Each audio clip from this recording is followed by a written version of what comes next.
Hello. Today I am going to read Oh Bother, Someone's Babysitting. I'm going to read it today to our horse and big white doggy over there.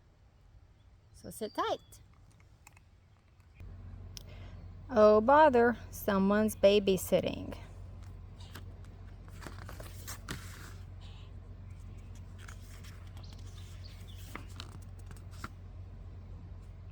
It was a breezy sort of day in the 100-acre wood. Kanga pulled on her sweater as she headed for the door. She was going to the other side of the wood to pick cloudberries for dessert. Rue had been so very good lately that Kanga wanted to give him a treat. Of course, Rue didn't know that. All he knew was that Kanga was going out and leaving him at home. "I don't want to stay home alone," whined Rue, pouting. "You won't be alone, dear," said Kanga. "I asked Tigger to be your babysitter for today."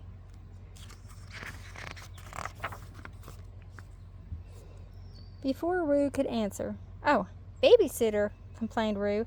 "I'm too old. I'm too big to have a babysitter." "Now, Rue," said Kanga firmly, "you can't go out with me today, and that's final. But I'm sure you'll have a wonderful time with Tigger. You always do, don't you?" Before Rue could answer, there was a knock at the door. Kanga opened it, and in bounced Tigger. "Hiya, Kanga." "Hello there, Rue," greeted Tigger. "Babysitter Tigger, at your service." "Good morning, Tigger," said Kanga. "Hi, Tigger," mumbled Rue. Kanga bent down and kissed Rue goodbye. "I'll see you later, Rue. Now you mind Tigger, all right?" "Have no fear," boasted Tigger. "Babysitting is what Tiggers do best." Kanga smiled and was out the door. "Now let's see," Tigger thought out loud, rubbing his chin. "We got to think of some fun stuff we can do today, little buddy." But Rue wasn't listening because he wasn't there. He had quietly said goodbye to Tigger and had slipped out the door. "I can take myself for a walk in the woods," Rue said to himself. "I don't need a babysitter." And with that, he marched into the woods to enjoy the lovely autumn day. The sun shone bright, and the trees were brilliant with color. "I could put some leaves in my leaf book," thought Rue, so he started gathering leaves and stuffing them in his sweater pocket. Rue was so busy looking on the ground for interesting leaves to collect that he didn't notice how deep into the woods he had wandered. When he finally decided he had enough leaves and looked up, Rue realized he was lost. "Where am I?" asked Rue, sniffling. "I want to go home." Meanwhile, Tigger was still trying to figure out how to spend the day. "Hey," thought Tigger finally, "I'll ask Rue what he wants to do. But where is he?" "Rue," called Tigger, sticking his head into Rue's bedroom. "Rue." Tigger looked all over the house and then stepped outside. "Rue," he yelled, "are we playing hide and seek?" Tigger checked the front yard, and there along the dirt path to the house he saw something that caught his eye. "Rue prints," shouted Tigger.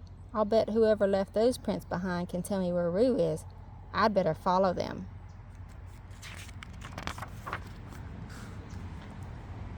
Tigger hadn't gone very far before he bumped into Owl.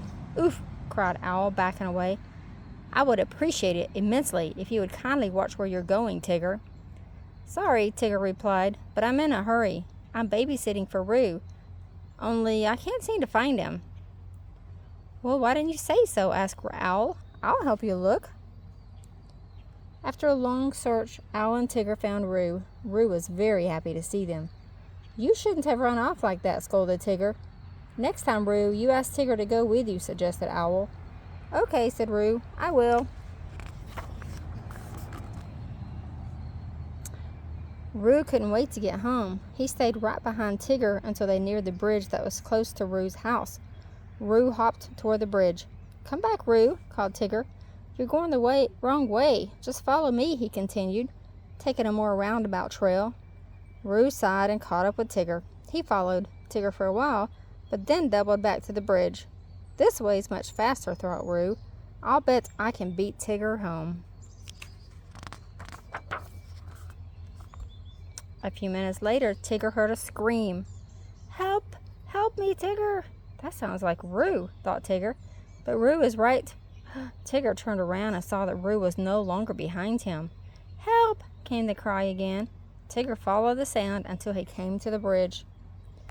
Rue! Cried Tigger, surprised. What are you doing here? I thought you were right behind me. Rue was in the middle of the bridge with one foot stuck through a hole in the wood plank. I knew this bridge had a hole in it, Tigger told him.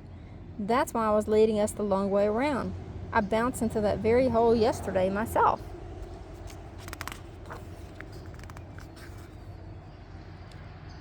As Tigger pulled Rue free, Pooh and Piglet came along.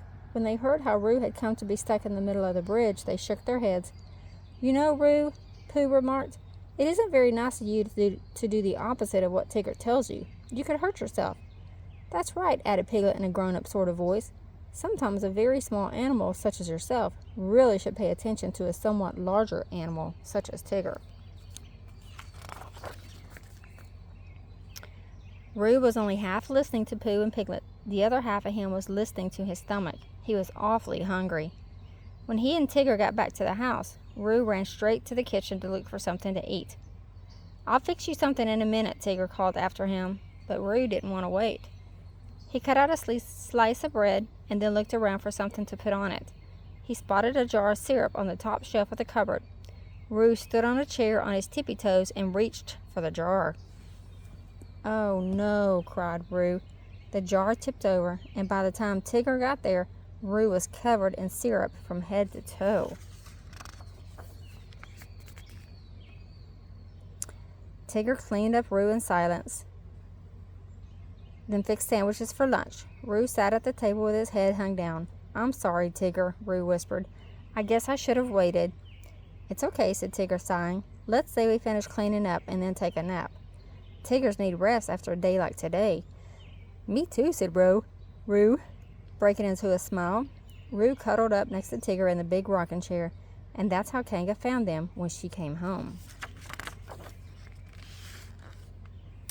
Kanga made dinner for everyone. Tigger was unusually quiet. Is something wrong? Asked Kanga. Rue gulped and told her everything, even though he had promised to listen and do what he was told from now on. He thought Kanga would be angry, but she surprised him. Rue, I'm so proud of you for telling the truth. In fact, I have a treat for you. Kanga left the table and came back with dessert. Cloudberries, cried Rue. Kanga laughed. That's what I went out to get. I brought back plenty for you and for your special babysitter. Tigger and Rue grinned from ear to ear. The end. Be sure and like and share. And have a blessed day.